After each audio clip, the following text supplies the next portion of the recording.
Hello, my name is Erica Glass, and I'm going to be speaking today about the power and perils of connectivity in the Arctic.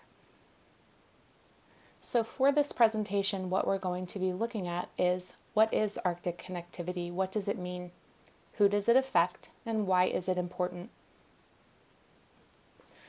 For the purposes of this presentation, when we talk about Arctic connectivity, I am specifically referring to telecommunications, and even more specifically, telecommunications provided on a fixed line infrastructure.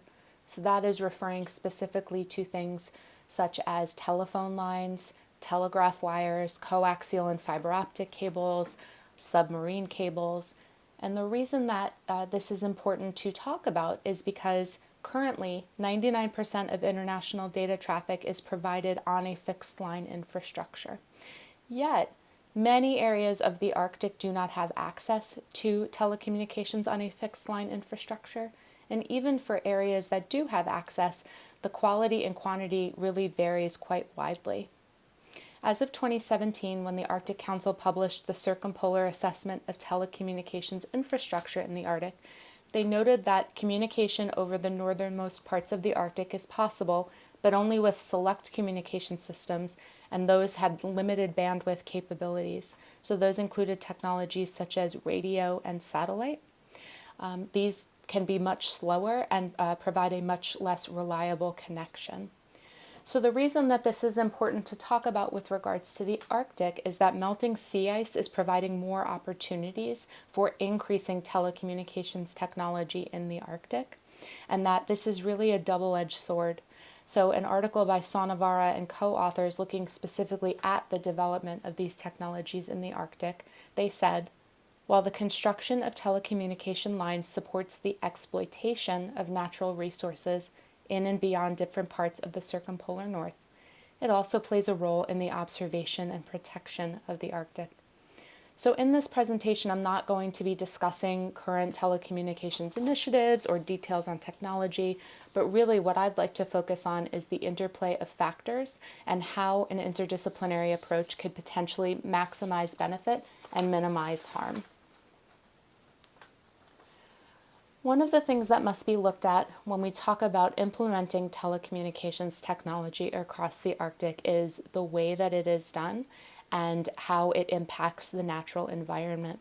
So the same author and co-authors, Sonavara and co-authors, said something very, very sage and important to note in the article that I was referencing. They said, environments that cables are laid through are represented, misleadingly, as friction-free surfaces across which force is easily exerted. And we know that this is not true in the Arctic. We do not have friction-free surfaces. We have very varied topography, and additionally, force is not always easily exerted. These are areas with extreme weather.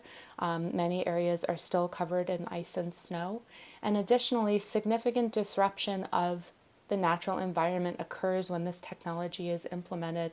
The ground or the seafloor has to be broken in order to bury cables, and additionally, the local flora and fauna have to adapt to the presence and the appearance of the technology that's implemented.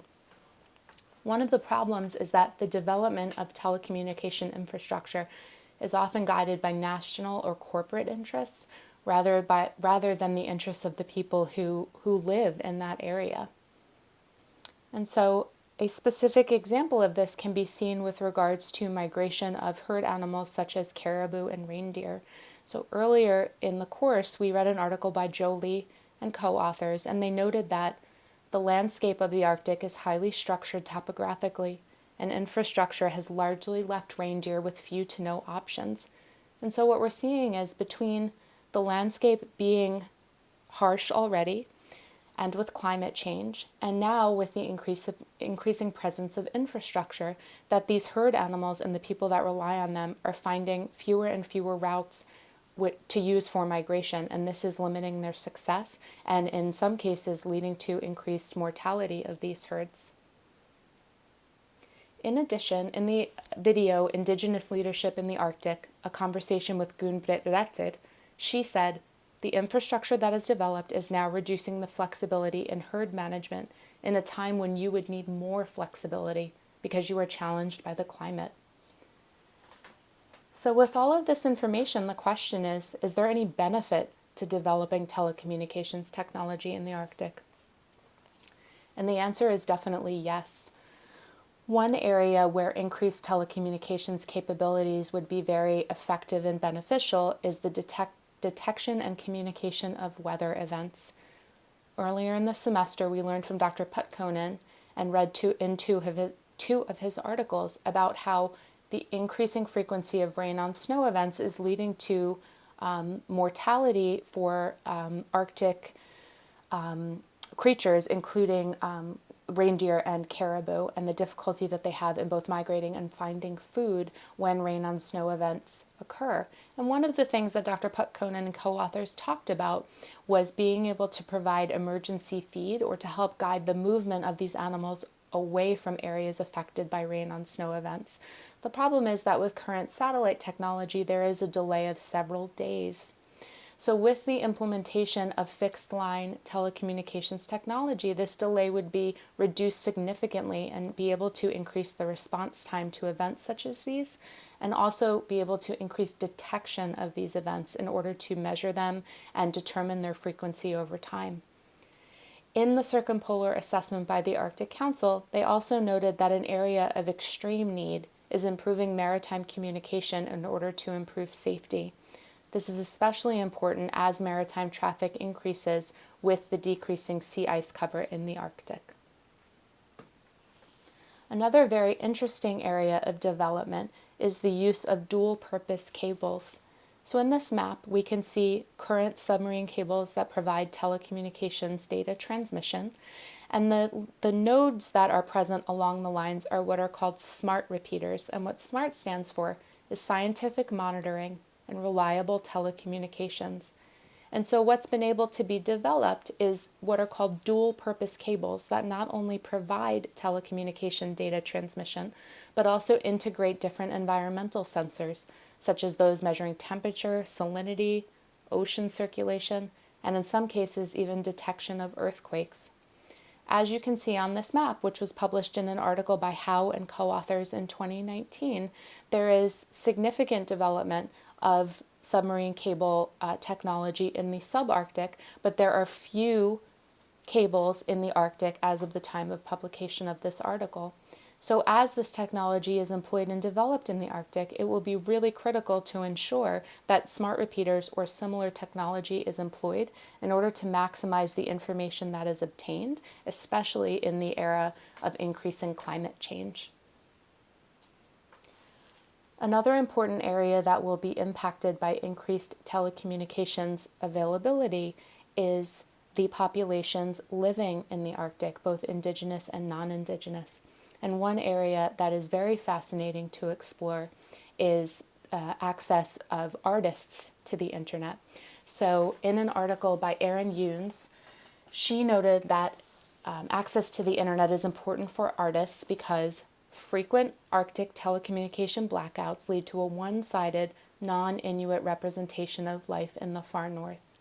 And with that, she really is referring not only to artists, but just populations in general.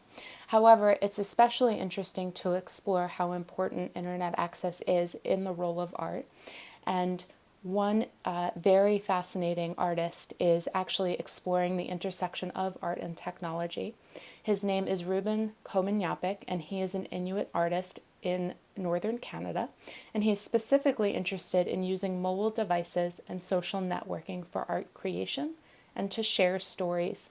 So these are two of his pieces, and while both are fascinating, I want to concentrate on the piece that is depicted on the right-hand side of the slide. This is a seal skin that's been embedded with a QR code, and on the Inuit Art Foundation Facebook page, they note, when you scan the QR code on this sculpture by artist Ruben Komenyapik, it brings you to a video where the artist tells the story of a seal that saved his family's life. So this is a very creative and innovative marrying of both the traditional Inuit way of life and more modern technology.